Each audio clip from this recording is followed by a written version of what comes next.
సహాయం చేయడం జరుగుతుంది కదా. ఇప్పుడు మీరు ఇంత నమ్మిన దాన్ని మీకు ఎందుకు ఇవ్వలేదు అవకాశం? మీరు చెప్పిన వాళ్ళకి ఎందుకు రాలేదు?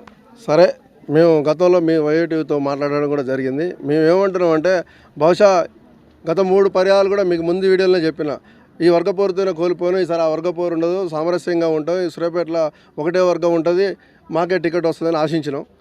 సరే, అది కంటిన్యూషన్ అవుతూ వచ్చింది. సరే, ఏది ఏమైనా మేము నమ్ముకున్న పార్టీకి ఏనాడు ఎన్నుపోటు పడవలేదు ఈ రోజు వరకు. సరే, మాకు ఇలా జరిగిన నష్టానికి ఊరు ప్రజలకు సేవ చేసినాం. అందులోటి ఊరిలో ఉన్న మిత్రపక్షాలు కూడా అందరం కలుసుకొని ఈరోజు అభ్యర్థిని నిలబెట్టుకున్నాం, ప్రచార బాటలు పోతున్నాం. మా గెలుపు అనేది బుట్ట నిండిపోయింది ఆల్రెడీ. 13వ తారీఖు ఆల్ పార్టీల ఆధ్వర్యంలో ఏదైతే ర్యాలీ ఉంటుంది. కానీ మేము ఒక విషయం చెప్పదలుచుకున్నాం, మిత్రుల ఊరు ప్రజలారా ఒక్కసారి ఆలోచించండి. ఇక్కడున్న 3 పార్టీల నుంచి ప్రజాప్రతినిధులు ఎన్నుకోబడిన వాళ్ళు ఉన్నారు. ఏనాడు కూడా ఎక్కడ కూడా గొడవలు పెట్టుకొని వర్గాలుగా విభజించిన దాఖలు లేవు మిత్రులారా. కొత్త పదాన్ని తీసుకొస్తున్నాడు.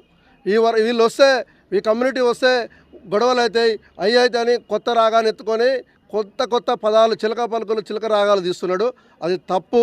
మేము చెప్తున్నాం, ఎవరు ఇలా ఏ వర్గంలో ఉన్న సంబంధించిన పిల్లలు కానీ తండ్రులు కానీ మా వల్ల ఎక్కడైనా గొడవలు అయినవి ఉంటే చూపించమని చెప్పండి. రాజకీయాల కొరకు, ఈ ఒక్కరోజు రాజకీయాల కొరకు వ్యవస్థని బదనాం చేసి 10 ఏళ్ళ అధికార దాహం తీరకుండా ఇంకా గొడవలు అయితే వాళ్ళు వస్తే అది వస్తే కొత్త రాగం ఎత్తుకుని ఈ మధ్యలో గౌడ్స్ అందరూ వర్గమయ్యారు. గౌడ్స్ కొరకే గౌడ్స్ ఆయనతో నామినేషన్ అది కాదు మిత్రులారా. మేము పార్టీ జెన్యున్గా కొట్లాడినా వాళ్ళు పార్టీ వ్యవస్థలో పనిచేసారు, సిపిఎం పార్టీలు కూడా పార్టీ వ్యవస్థలో పనిచేశారు. ఆ తర్వాత జరిగిన యొక్క సాధక బాధకాల విషయంలో మేము అందరూ కలిసినాం తప్ప ఎవరి ప్రభావాలకో ఎవరు ఏదో లొంగలేదు. ఖచ్చితంగా మేము అడుగుతూ ఉన్నాం. మేము కూడా గతంలో అందులో పనిచేసినాం సోదాగా. ఇప్పుడు మా సదన్న గారు, మా సర్పంచ్ గారు చెప్పినట్టుగా వ్యక్తిగతమైన డెవలప్మెంట్ ఏం చేసినామో చెప్పమని అడుగుతున్నాం. ప్రభుత్వం ద్వారా వచ్చే నిధులు అనేవి మన రాజ్యాంగంలో ఉంది. ఎవరు అధికారంలో చట్టసభలో ఉంటే వారికి ఆ రంగంలో ఆ టైంలో రావాల్సిన నిధులు వస్తాయి. వాటికి ఎవరు అతిథులు కాదు, అది ఏ పార్టీ అయినా కావచ్చు.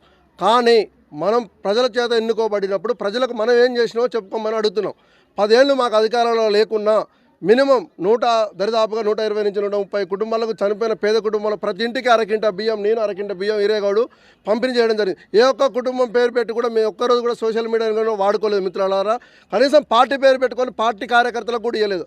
వాళ్ళు ఏ పార్టీ అని కూడా చూడలేదు. 11 వాడు ప్రజలుగా, మా అన్నదమ్ములుగా, మా అక్కజెల్లెలుగా, మా తోడబుట్టలో చూసి సాయం చేసినాం తప్ప మేము వ్యక్తిగతమైన ప్రజల కొరకు సేవ చేయలేదు.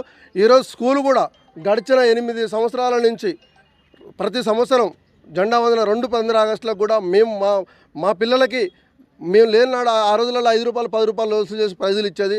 అట్లా ఉండొద్దు. ఆ స్కూల్లో పేద పిల్లలు చదువుతున్నారని చెప్పేసి 20-25 వేల రూపాయలు పెట్టి ప్రైజ్ డిస్ట్రిబ్యూషన్ చేస్తూ వారికి సహాయ స్కూల్ యొక్క ఆనందం, ఉత్సాహం కొరకు ఇంకా పిల్లలని మొబిలైజేషన్ పాటుపడుతున్నాం.